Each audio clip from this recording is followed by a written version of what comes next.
عرض کر رہی تھی کہ جب بجٹ آتا تھا تو وہ سالانہ آتا تھا، عوام کی نظریں اس پہ ہوتی تھی. اب یہ حال ہو گیا ہے کہ اب ہفتہ وار آ رہے، کیونکہ ہر ہفتے جمعے کے دن پیٹرولیم کی مصنوعات میں اضافے ہو رہے ہیں،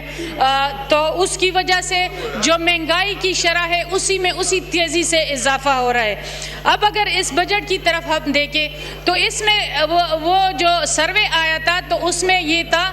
کہ تقریباً جو غربت کی وہ شرح ہے وہ بڑھ رہی ہے، کیونکہ بے روزگاری بڑھ رہی ہے، مہنگائی بڑھ رہی ہے، اس وجہ سے غربت کی شرح بھی بڑھ رہی ہے. اور افسوس کے ساتھ کہ غربت کی اس نے جو وہ سٹیٹ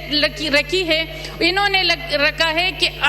8,4600 سے جس کی آمدنی ہوگی وہ غریب ہوگا، جیسے ہی وہ 4700 پہ جائے گا وہ امیر ہو جائے گا. تو یہ بھی ذرا بتایا جائے کہ 8,4600 پہ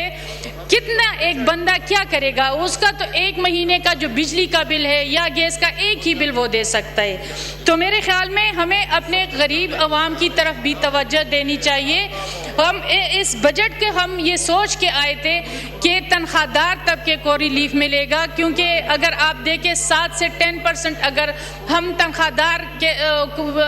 طبقے میں اضافہ کریں تو یہ کچھ بھی نہیں ہے، کیونکہ مہنگائی میں اگر 2% اضافہ ہوا ہے اور ادھر سے ہم تنخواہ میں صرف 7 سے 10% اضافہ کر رہے ہیں، تو میرے خیال میں یہ عوام کے ساتھ بہت زیادہ زیادتی ہے. اور ایک خاتون کی حیثیت سے میں بھی یہ بھی پوچھوں گی فائنانس سے کہ یہ کتنا جینڈر بیس ہے، کتنا خواتین کا خیال رکھا گیا. صرف اگر ہم یہ کویسچن پوچھتے ہیں، اور یہ اب آپ کے جو انٹرنیشنل کمٹمنٹ ہے اس میں بھی آپ سے پوچھا جاتا ہے کہ آپ جو بجٹ پیش کرتے ہو وہ کتنا جینڈر بیس ہوتا ہے. تو اگر ہم اس قسم کی کویسچن کرتے ہیں تو ہمیں صرف یہ کیا کہا جاتا ہے کہ ہم بسپ دے رہے ہیں، بسپ کو اتنا فنڈ دے رہے. اگر دیکھیں 838 ارب روپے اس وقت بھی بسپ کو دیا گیا ہے، جس کے میں بالکل خلاف ہوں کہ بسپ کے ذریعے ہم لوگوں کو صرف بھکاری بنا رہے ہیں، ہم صرف بھکاری بننے کی اسکیمیں لا رہے ہیں. اس کے لیے ہمیں کوئی پازیٹیو اسکیم لانی چاہیے، کوئی روزگار کی اسکیم لانی چاہیے، کوئی ٹریننگز ہونی چاہیے تاکہ یہ خواتین اپنے پاؤں پہ خود کھڑی ہوں. جس طرح اس میں کچھ چیزیں اس بجٹ میں بہتر بھی ہے، جس طرح یہ اسکیمز ہے کہ خواتین کو ہم قرضے دیں گے، یا جو ایک بہت بڑی چیز ہے کہ ہم صرف اس کی جو ہیلتھ کے وہ ہے اس پہ ٹیکس کاٹا گیا ہے. اس کی بجائے اگر بس کے ذریعے بھی ہم ان کے ٹریننگ پروگرام، ان کو اپنے پاؤں پہ کھڑے کرنے کے پروگرام شروع کرتے تو میرے خیال میں یہ بہتر ہوتا. دوسرا صوبائی بجٹ پہ اب صوبوں سے بھی کچھ بجٹ لیا گیا ہے، جبکہ پتہ ہے کہ خیبر پختونخوا میں جو لائن آرڈر کی سچویشن ہے، جو وہاں پہ مہنگائی کی سچویشن ہے، تو میرے خیال میں ہمیں صوبوں کو زیادہ فنڈز دینے کی ضرورت ہے. بجائے اس کے میں تو یہ کہوں گی کہ ایک تو ہمارا کے پی کب سے بجٹ بھی لیا گیا اور دوسرے وزیر اعظم صاحب نے ظلم بھی کیا کہ پاؤں پہ پاؤں رکھ کے اس کے ساتھ تصویر بھی بنا لی. تو یہ تو اور زیادتی ہمارے ساتھ صوبے کے ساتھ ہوئی. لیکن یہ ہے کہ ہمارے صوبے کے جو ضم اضلاع ہے اس میں اگر یہاں پہ ہم بات کرتے ہیں تو صرف 98%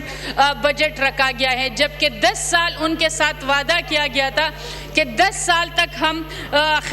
جو ضم اضلاع ہیں ان کو 100 ارب روپے ہر سال بجٹ دیا جائے گا، جس پہ ابھی تک تقریباً 7واں 8واں سال ہو گیا ہے، لیکن وہ بجٹ ان کو مہیا نہیں کیا گیا اور نہ ہی نیا NFC دیا جا رہا ہے. اگر آپ دیکھیں تو صوبوں کو وہی پرانے NFC 7ویں NFC پہ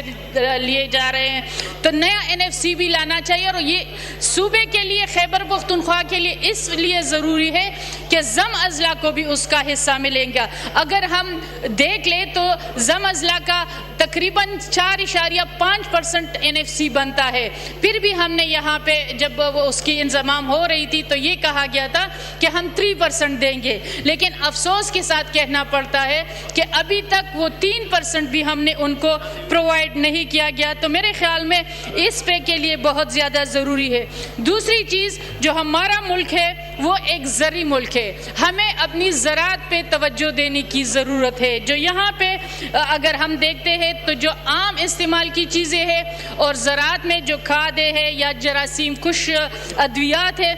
اس پہ کی قیمتیں بڑھائی گئی ہے. میرے خیال میں ان قیمتوں کو کم کرنی چاہیے اور زراعت کو ہمیں ترقی دینی چاہیے تاکہ ہماری ملک کی معیشت میں بڑھوتری آ سکے. تو اور دوسری جو اہم چیز ہے اس وقت اگر ہم دیکھیں تو جو قرضوں پہ سود ہے تو ہم تقریباً 8,054 ارب روپے سود کی ادائیگی میں دیکھ رہے ہیں، جبکہ ابھی ہم نے 26ویں ترمیم کی اور اس میں ہم نے یہ کمٹمنٹ کی تھی کہ سود کی خاتمے یا شریک کورٹ کا فیصلہ بھی آیا ہے کہ ہم سود کا خاتمے کی طرف جائیں گے. JUI کی طرف سے جو 26ویں ترمیم میں اس شق کو شامل کیا گیا کہ ملک سے سودی نظام کا خاتمہ ہوگا، لیکن افسوس کے ساتھ کہنا پڑ رہا ہے کہ ہم سودی نظام کی طرف نہیں جا رہے بلکہ IMF کے کہنے پہ ہم چل رہے ہیں، انہی کے